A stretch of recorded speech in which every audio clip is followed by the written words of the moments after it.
Hey everyone, and welcome to today's explainer. Listen, if you're an entrepreneur, you already know that finding capital is step one, right? But if you've started looking around, you have almost certainly bumped into a very persistent, very tempting myth. So today we're going to unpack a practical guide to searching for grants. We're going to completely reframe how you think about funding your business and, honestly, save you hours of really frustrating research in the process. So be honest with me for a sec. Is this the whole reason you're here? You've got this absolutely incredible business idea. You just need a little cash to get the doors open, and you've definitely seen those flashy articles or social media posts promising small business grants. They make it sound like this magical free money to kickstart your dream. Just fill out a quick form, and the government or some wealthy foundation is going to cut you a check to open your shop. I mean, it's a super tempting prospect, isn't it? Well, spoiler alert, I want to deliver this reality check right out of the gate. That kind of free money just to start a traditional for-profit business, it probably doesn't exist. I know, that might sting a little bit, but hear me out. Those viral posts you see online, they usually lump together incredibly specific grants with loans, tax incentives, or old COVID-19 relief programs that are long gone. They're advertising things that literally exclude about 99% of traditional startups. But honestly, resetting your expectations right now is the absolute best thing you can do for your business because it frees up your time to focus on what actually works. Okay, let's dive into what a grant actually is because this completely shifts the paradigm. A grant is funding provided to support a very specific purpose or objective. It is not, and I can't stress this enough, it is not just meant to give you startup capital. You really have to flip your mindset here. Stop asking, what does my business need? And start asking, what does the grant maker want to accomplish? These organizations give out money to advance their own missions. We're talking scientific research, community revitalization, public health. If your business isn't actively serving their specific public purpose, you aren't going to get their grant. It's really that simple. And here is where things get really interesting, because it totally shatters that free money illusion. Even though you don't have to pay a grant back like a loan, they come with a surprisingly high cost. Grants are strict, binding contractual agreements. You have to document every single dime you spend, and you have to meticulously report on your outcomes to prove you're actually advancing their mission. Plus, a lot of them require you to bring your own matching funds to the table, or they might make you complete this rigorous training program before you see a single cent. The sheer amount of prep and paperwork just to apply is a massive undertaking. Let's look at a practical, real-world contrast to see who actually wins these awards. Think about a tech innovator, or maybe a sustainable agriculture initiative. They align perfectly with what the government or big foundations want to achieve, making them fantastic grant candidates. Now, contrast that with a brand new coffee shop, a retail boutique, a salon, or a landscaping company. These are phenomenal, highly profitable business ideas, but they generally don't align with the grant maker's specific public mission. They aren't bad businesses by any stretch. They're just meant to be financed differently. When we map out the whole funding landscape, it really puts things in perspective. Look at how many options there actually are out there. Most successful small businesses piece together their funding using a mix of these tools. Personal savings? That's used by almost all startups. Then you've got friends and family, microloans, and traditional bank or SBA loans for businesses that can prove they have the ability to repay. And notice where grants sit in this hierarchy? Way down at the bottom, typically reserved for nonprofits or highly specialized mission-driven businesses. Grants are just one tiny, narrow tool in a very wide, very practical toolbox.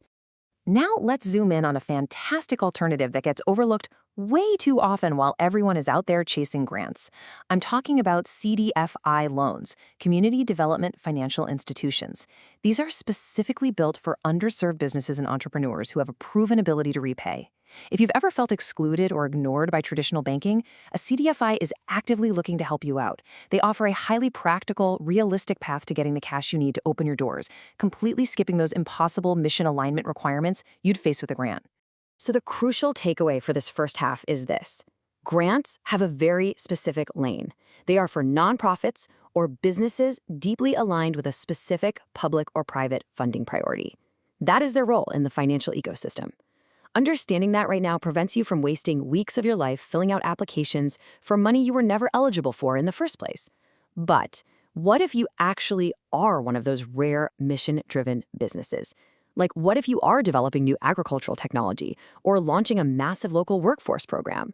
Well, if you've done the self-assessment and realized, hey, my business model genuinely does fit the strict criteria of a grant maker, then it's time to pivot. We need to talk about how to conduct a targeted, efficient search using sources you can actually trust. You always, always have to verify eligibility and deadlines directly with the funding organization, because things in this space change in the blink of an eye. So let's break down the three main avenues you'll want to explore: federal, corporate, and local resources. Starting right at the top, we have federal resources.